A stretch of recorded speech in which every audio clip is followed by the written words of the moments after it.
V-Rising is kind of a dark game. Hey, who turned out the lights? In V-Rising, you awake from your incorporeal incubation chamber for the first time in, I don't know, 100 years to reclaim what you lost all those years ago. Only 100 years? Try 200, buddy. You will farm materials, craft new gear, expand your domain. Come on,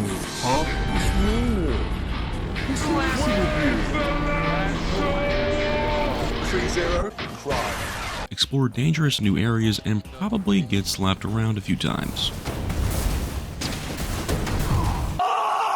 Until you get to the point where, unlike the Dead by Daylight esports scene, you're too big to fail. I guess you could say competitive Dead by Daylight was Dead by Daylight.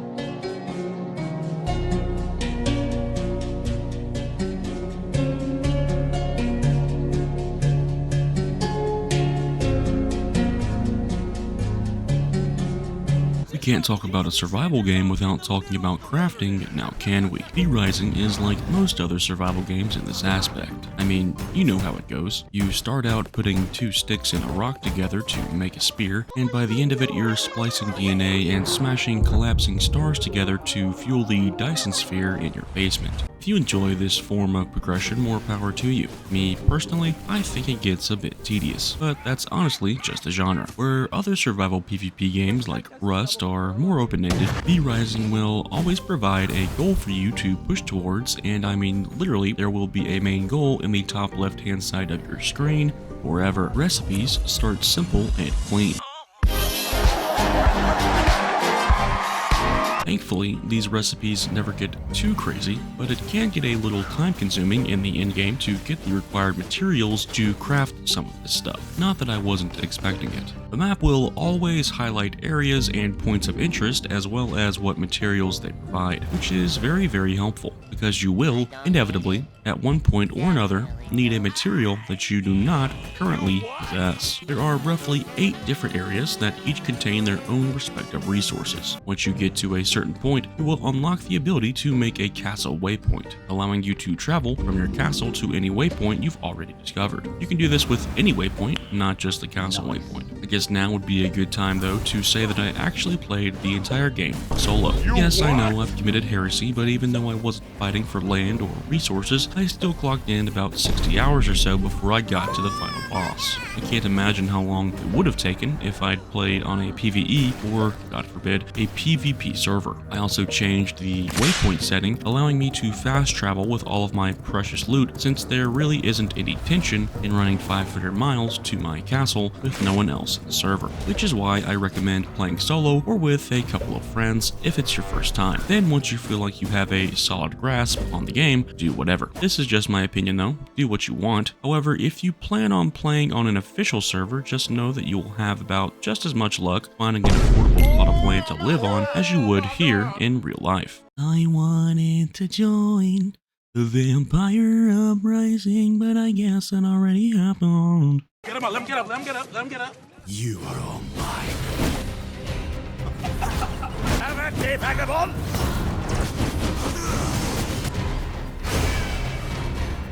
I'm gonna run you down! Dodge up!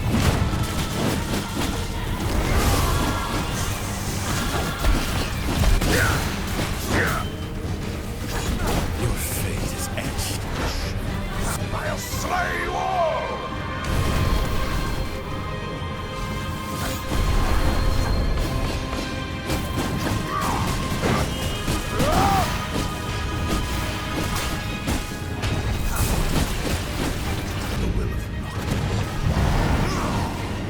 Everything burns! There to taste true power! One of the main aspects of this game that kept me coming back was the combat. The combat in this game is extremely fun. The highly polished, intense, moment-to-moment gameplay was always exciting, and dropping flashy vampire combo bombs on small armies of local militia never gets old. Try not to aura farm too much though, or you will die. You have a wide arsenal of abilities and attacks to choose from, but enemies have various abilities as well, most of which stunlock you into oblivion.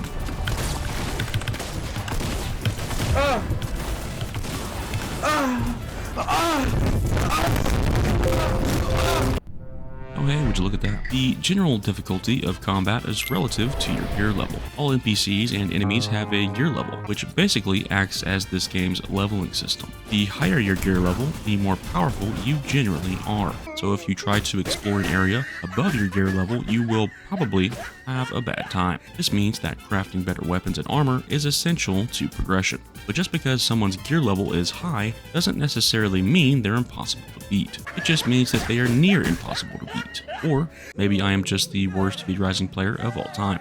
Who knows? What I do know is that you should subscribe and like the video, and maybe even comment something if you're feeling frivolous. Bosses are your main form of progression in V Rising. When you kill a boss, you will unlock something new to work with, whether that be a new technology, a spell, or just turning into a frog. There will always be something to unlock from killing bosses. Bosses present a skill check of sorts, often demanding the uttermost culmination of your combat prowess. There are maybe a handful of bosses that weren't that difficult, but for the most part, almost every single boss you fight will have something up their sleeve, or have some new moveset that you will have to learn in order to avoid getting absolutely gobsmacked by them. And then there's Simon Belmont, who automatically scales himself 6 gear levels above you every single time you fight him. Even if you don't match their gear level, which I recommend for the best experience, they can still pack you a punch for lunch if you're not careful. V Rising incorporates these bosses into the game world beautifully, as there have been times where I've almost died due to running into bosses that just wander the map, and even times where I've gotten bosses to fight each other, which of course makes my job of being a vengeful, elitist, world-conquering vampire a lot easier. Some bosses are hidden in plain sight, and others, like I just mentioned, wander the world with the utmost confidence because they know you probably cannot beat them.